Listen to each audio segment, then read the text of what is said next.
hands are under your shoulders. You're gonna extend your legs back and find that perfect plank, one straight line of energy. Now with the running man, you're just gonna drop both knees and then lift them up. Try not to disturb your plank. Keep your hips stable. Drop and lift. Drop and lift. Go for about 15 to 20 of those. You'll really feel the lower abdominals. Second one is bird dog in plank. So you might be familiar with the bird dog on hands and knees. Now we're gonna try it in plank, which is a little bit more challenging. So try not to disturb your plank. Extend one arm forward, one leg back, and then switch sides. And it's very challenging to try and stay even, but give it a go and try 10 on each side. Next one is uneven plank.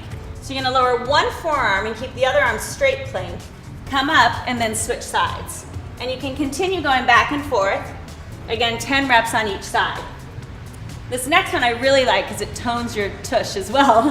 So we're gonna strengthen our buttocks and our core, a little hamstring curl. You're gonna pull your heel, and then release the leg straight, and then kick, and release. And again, try and keep that perfect plank, abs scooped in, shoulders down and back, and the ribs drawn together. So you wanna go for about 8 to 10 on each side. And the last variation is to take the feet really wide and the hands together, and you'll feel your inner thighs, pelvic floor, lower abs even more, and you'll just hold this for a good 60 seconds. And then you'll really feel your body burning.